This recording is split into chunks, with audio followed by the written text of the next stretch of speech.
Medina যাইতে পারলাম না, মদিনা দেখতে পারলাম না। বলেন মদিনা যাইতে পারলাম না, মদিনা দেখতে পারলাম না।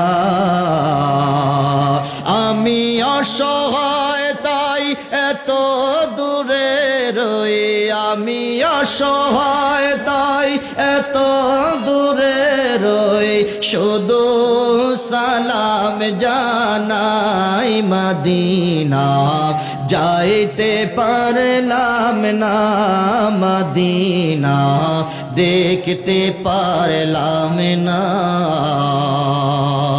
মদিনা নামটি কি মধু,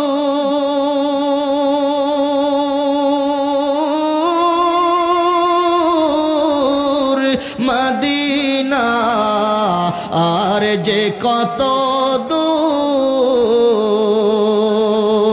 ওই মদিনার পথের দুলি আমি, ওই মদিনার পথের দুলি আমি মাখতে পারলাম না, মদিনা যাইতে পারলাম না, মদিনা দেখতে পারলাম না।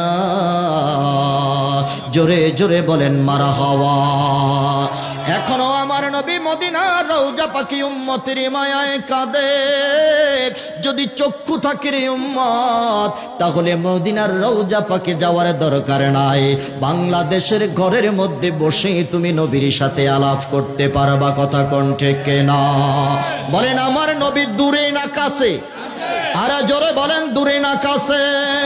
আমার আল্লাহ বলেন নবী আউলা বিল মুমিনিনা মিন আনফুসিহিম। তোমাদের মৌলবীরা বলেছে, আউলার ব্যাখ্যা করেছে বিমানা আকরাব।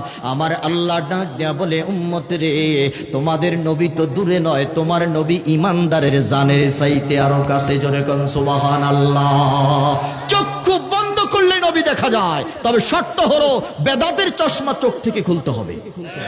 কথা বলেন ঠিক কিনা? বলেন বেদাতের চশমা, চশমার গ্লাস যদি কালো হয় কেমন দেখা যায়? কথা কয় না? চশমার গ্লাস যদি হলুদ হয় হলুদ দেখা যায়, চশমার গ্লাস যদি লাল হয় লাল দেখা যায়। চশমার গ্লাসটা যদি বেদাতের গ্লাস হয়, সবই তো বেদাত। কথা কয় না? এই গ্লাসটা যদি সুফি ফতে আলী ওয়াইসির গ্লাস হয়, কয় আমি চক্ষু বন্ধ করলে নবী দেখি।